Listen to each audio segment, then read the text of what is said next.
Oke, sebelumnya Assalamualaikum warahmatullahi wabarakatuh.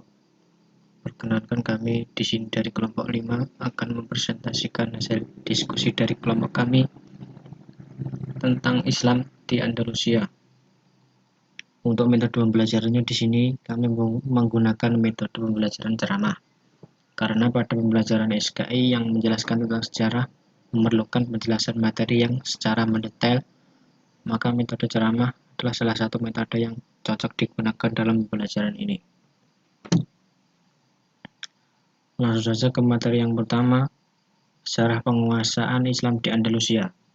Andalusia adalah nama wilayah kekuasaan Muslim yang terletak di semenanjung Iberia yang terletak di barat daya benua Eropa. Kini terpecah menjadi dua negara, Spanyol dan juga Portugal. Orang Arab menyebutnya Al-Andalus yang berasal dari kata Vandal, nama salah satu suku bangsa di Eropa. Yang dimaksud dengan Andalusia dalam tulisan ini adalah Islamic Spain, yaitu seluruh wilayah di semenanjung Iberia yang pernah dikuasai oleh Muslim pada masa jayanya sejak dari Selat Gibraltar sampai ke pegunungan Pyrenean di utara. Sebenarnya semenjak abad ke-1 Hijriah, tentara Islam sudah mendarat di sana atas undangan dan permintaan dari Count Julian, gubernur Spanyol di Ceuta, untuk menghalau Panglima Rodrigo yang merampas kekuasaan dari tangan Raja Gautia yang bernama Vitiza pada tahun 710 Masehi. Torik kemudian menyeberang selat yang terdapat antara Maroko dengan benua Eropa dan mendarat di suatu tempat yang kemudian dikenal dengan namanya Gibraltar atau Jabal Torik. Pasukan Torik bin Ziyad berhasil mengalahkan Raja Roderick. Kemenangan ini pun menjadi modal baginya untuk menaklukkan kota-kota lainnya seperti Cordova, Arkedonia, Malaga, Elvira, dan akhirnya Toledo, yakni pusat kerajaan Visigoth.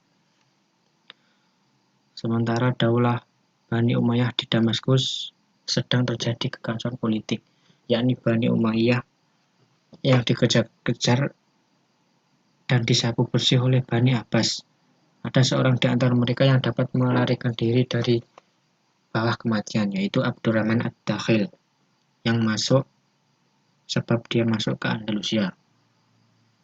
Dan dia ditemani oleh ajudannya yang bernama Badar.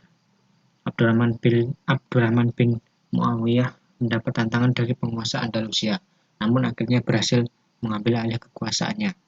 Karena di Andalusia saat itu sedang ada perselisihan di antara kabilah, khususnya masalah internal kabilah Arab dan Quraisy dan Yaman yang tidak setuju dengan kepemimpinan Yusuf bin Abdurrahman al-Fil. Setelah penaklukan yang cepat di Afrika Utara pada pertengahan abad ke-7 oleh Bani Umayyah, invasi umat Islam melambat beberapa waktu. Samudra Atlantik dan Laut Tengah seolah-olah menjadi batas alam bagi kerajaan Islam yang baru, dan akhir 600-an difokuskan untuk mengkonsolidasikan daerah taklukan dan memasukkan penduduknya ke dunia Islam. Tetapi pintu penaklukan terbuka lagi pada tahun 710-an ketika pasukan Muslim merambah semenanjung Iberia dan memasukkan daerah jauh lain ke dalam kekuasaan Islam. Alasan penaklukan yang cepat di semenanjung tersebut telah lama diperdebatkan. Mungkin cukup sekian presentasi dari saya. Untuk materi yang selanjutnya nanti dilanjutkan oleh rekan saya, Marta Putri Nur Kemalasari. Akhiran, apabila ada kurang lebihnya saya mohon maaf. Assalamualaikum warahmatullahi wabarakatuh. B. Kemajuan ilmu pengetahuan dan kebudayaannya. Masuknya Islam di Spanyol pada sekitar permulaan abad ke-8 Masehi telah membuka cakrawala baru dalam sejarah Islam. Dalam rentang waktu selama kurang lebih 7,5 abad, umat Islam di Spanyol telah mencapai kemajuan yang pesat, baik di bidang ilmu pengetahuan maupun kebudayaannya. Pada masa kemajuan pemerintahan ini juga terjadi perkembangan ilmu pengetahuan dan kebudayaan yang sangat mempesona.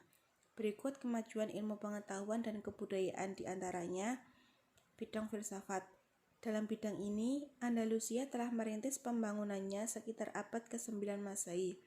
Tokoh bidang filsafat diantaranya Muhammad ibnu Abdur ar-Rahman Al-Hakam, Abu Bakar Muhammad ibnu As-Sayyid yang lebih dikenal dengan Ibnu Bajjah, Abu Bakar ibnu Tufail, Ibnu Maimunah, Ibnu Arabi, Sulaiman ibnu Yahya, dan Ibnu Rusi.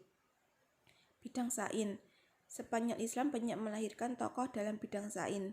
Tokoh dalam bidang sain tersebut diantaranya Ibnu Sina, Ibnu Safad, Al-Kimi, Ar-Razi, dan Abbas ibnu Farmas atau yang lebih dikenal Ibrahim ibnu Yahya An-Naqas. Bidang bahasa dan sastra. Bahasa Arab dengan ketinggian sastra dan tata bahasanya telah mendorong lahirnya minat yang besar masyarakat Andalusia. Tokoh atau pakar dalam bidang bahasa dan sastra seperti Al-Qoli, Ibnu Malik pengarang Alfiyah, Ibnu Huruf, Ibnu Al-Hajj, Abu Ali Al-Isibili, Abu Al-Hasan, Ibnu Ushur, dan Abu Hayyan Al-Ghamati. Bidang musik dan kesenian. Dalam bidang seni, indikasi kemajuannya adalah berdirinya sekolah musik di Cordova dengan tokohnya Al-Hasan Ibnu Nafi yang dijuluki Zaryab. Bidang sejarah dan geografi. Dalam bidang sejarah dan geografi, wilayah Islam bagian barat melahirkan banyak pemikir terkenal. Di antaranya Ibnu Zubair, Ibnu Al-Khatib, dan Ibnu Qalun. Bidang fikih. Umat Islam di Andalusia dikenal sebagai penganut mazhab Maliki.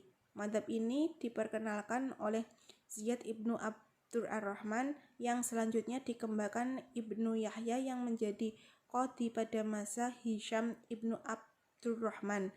Fuqaha lain yang terkenal pada masa itu antara lain Abu Baki ibnu Al-Qutiyah, Munzir ibnu Said Al-Batuti, dan Ibnu Hazim. Kemajuan pembangunan fisik. Dalam pembangunan fisik, umat Islam di Andalusia telah membuat bangunan-bangunan fasilitas seperti perpustakaan yang jumlahnya sangat banyak, gedung pertanian, jembatan-jembatan air, irigasi, roda air, dan lain-lain. Di samping itu, istana-istana, masjid yang besar dan megah, serta tempat pemandian dan taman-taman yang kesemuanya dipersatukan dalam kota yang ditata dengan teratur. C. Kemunduran dan kehancuran Islam di Andalusia. Kekuasaan Islam di Spanyol telah banyak memberikan sumbangan yang tak ternilai harganya bagi peradaban dunia saat ini. Tetapi imperium yang begitu besar akhirnya mengalami nasib yang sangat memilukan. Ada beberapa faktor penyebab kemunduran dan pada akhirnya membawa kehancuran Islam di Spanyol.